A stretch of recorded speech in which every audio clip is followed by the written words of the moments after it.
AI allows security professionals and defenders to do something that they haven't been able to do before, which is to work at scale in threat detection, malware analysis, vulnerability detection, and fixing vulnerabilities, as well as incident response. But what I'm seeing is by and large defenders that are responsible for protecting corporate and personal data, they're just not prepared. They're pretty overwhelmed and feel generally unsupported when it comes to the new style of attacks and just the volume that's coming from AI generated types of attacks.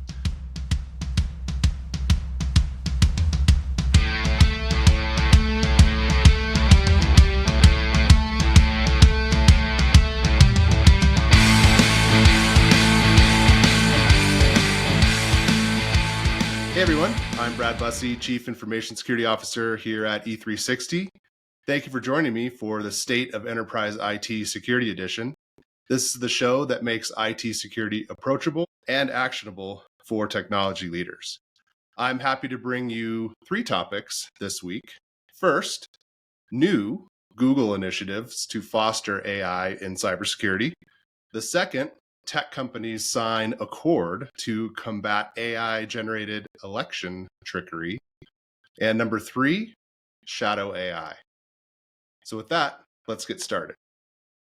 Now, Google has an initiative to foster AI in cybersecurity.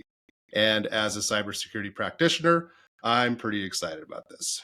So they've announced the initiative, and it's aimed at fostering the use of artificial intelligence in cybersecurity overall. So what does that mean? If I look at this, I think, AI allows security professionals and defenders to do something that they haven't been able to do before, which is to work at scale in threat detection, malware analysis, vulnerability detection, and fixing vulnerabilities, as well as incident response. But what I'm seeing is by and large defenders that are responsible for protecting corporate and personal data, they're just not prepared. They're pretty overwhelmed and feel generally unsupported when it comes to the new style of attacks and just the volume that's coming from AI generated types of attacks. So to combat this, I feel, and others feel, that public and private organizations should work together. And the goal should be to secure AI from the ground up. And what's exciting is Google is doing just that. So they're continuing to invest in what they're calling an AI-ready network of global data centers. So they've got a bunch of those. They have 17 startups.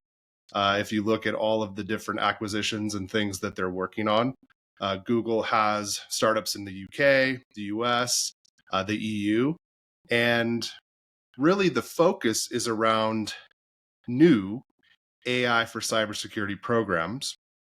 And they've got something called the Startup Growth Academy.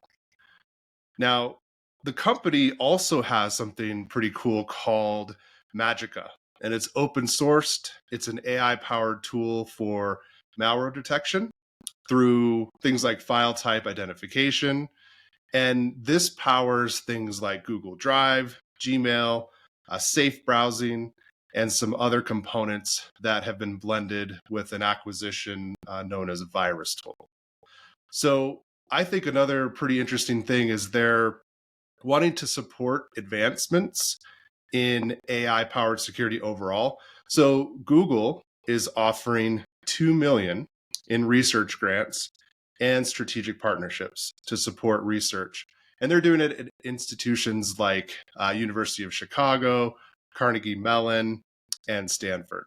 So this is exciting because when an organization starts to fund research in colleges and higher education overall, that's just going to feed the next generation of cyber defenders, as well as those that are shaping what AI is going to look like in the next, 3 to 5 years. So, second topic today, tech companies have signed an accord to combat AI-generated election, we're going to call it trickery.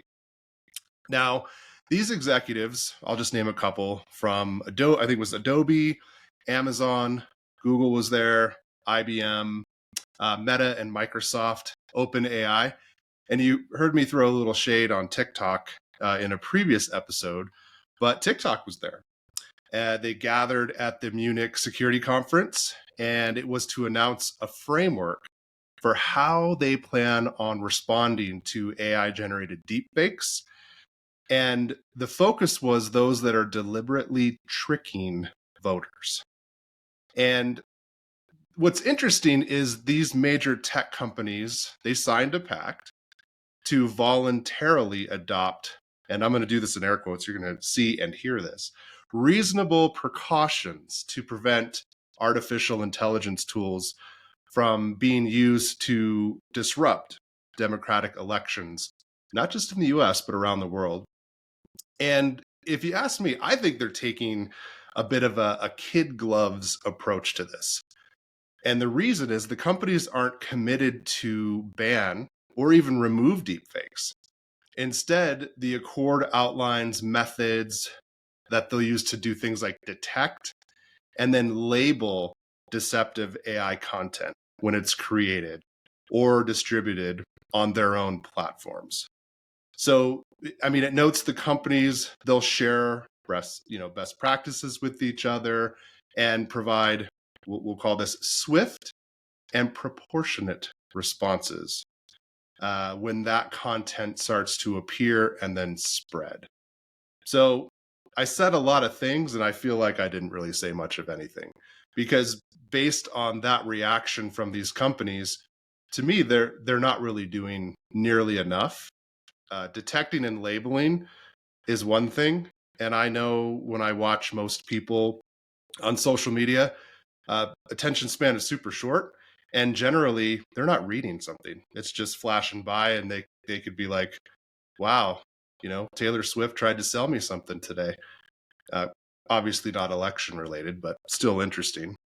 So to put things in perspective, election deepfakes, they're already happening.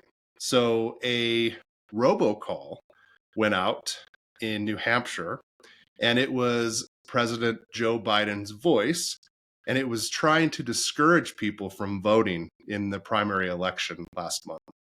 And by all accounts, it was pretty convincing. I won't go into all the reasons why, but it was definitely enough for people to take notice. And in some cases, they were fooled. Some think we should hold back on some of our AI capabilities, like hyper-realistic text-to-video generators and the full voice-to-face generation. It's a little hard, though, because I think what we're trying to do is we're trying to maintain free speech as well as maximize transparency. And I think we need to do a little bit better job of mandating some of these AI governance controls at we'll call it a federal level, Senate, Congress, and start really passing some legislation that's focused on this topic specifically.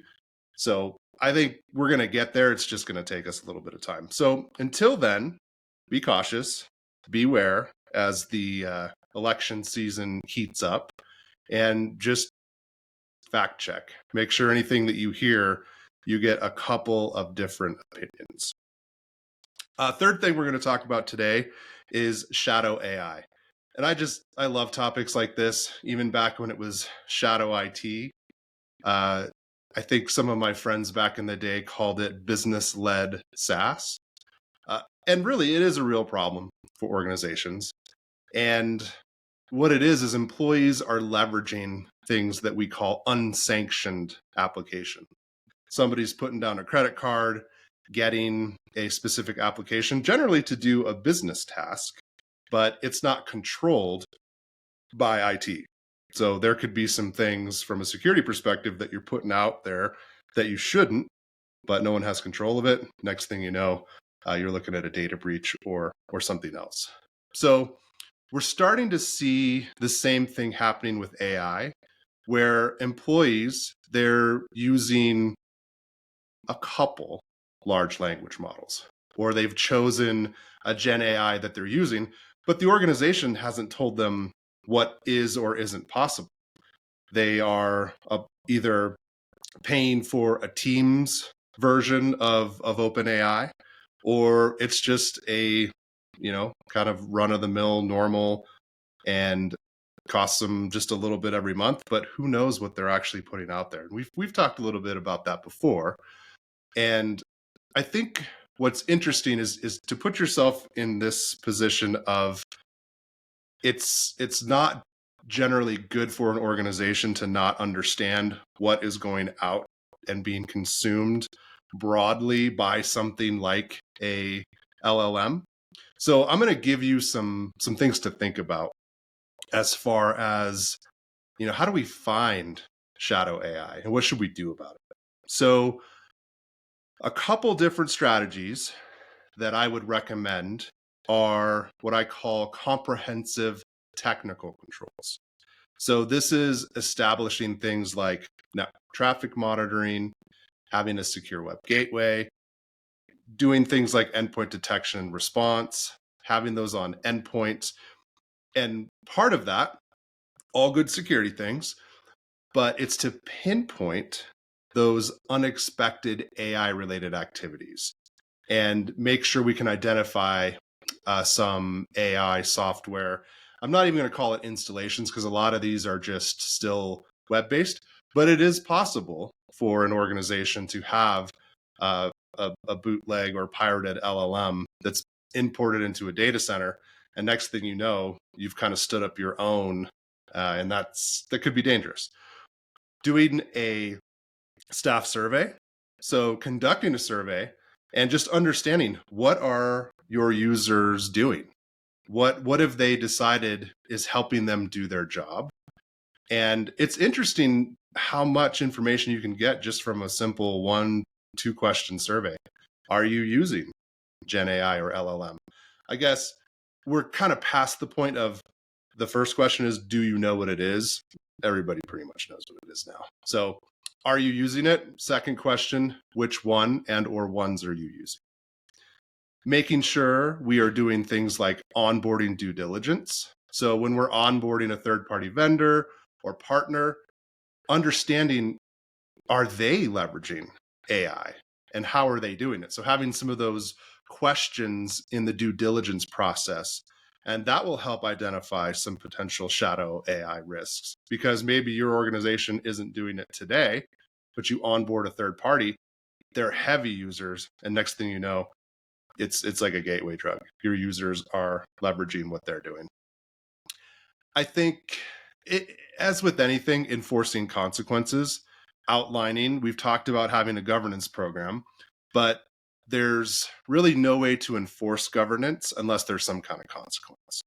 So making sure that you're implementing consequences for the use of unauthorized AI, I mean, that sends a strong message to organizations. And I think it will help to deter some of that unauthorized usage. And I should have probably done this one first, but I did it last because technical solutions aren't always the answer. I think educating users is still very important. That's been debated for a very long time, whether we should protect users from themselves through technology.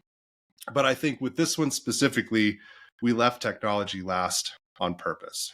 So using things like SaaS security platforms that can do things like automatically detect when things like business credentials are used to log into any tool. So for most of these Gen AI large language models that are publicly available, they are leveraging a common set of authentication and authorizations, whether it's Microsoft, whether it's Google. Very rarely can you actually create an account with an email address, they're starting to standardize, which is actually good. It's helpful for organizations to make sure that this is something that's allowed. There's other tools out there that you can have a browser extension, and they will watch what's being typed into the prompts, because often users can share information that is private. It's not to be put out in the public domain. Maybe they don't know that, so they're just putting that data into a prompt, or they're ingesting it somewhere into an AI. This browser extension, and we can get into some of the technology in a later episode, it's definitely interesting because it helps to avoid, it's really like a data loss prevention exercise. But it's something interesting we can definitely get into a little bit more. So I would suggest adopting these 5 simple ways to identify and protect an organization when it comes to shadow AI. Thank you, everybody, for tuning in, and we'll see you next time.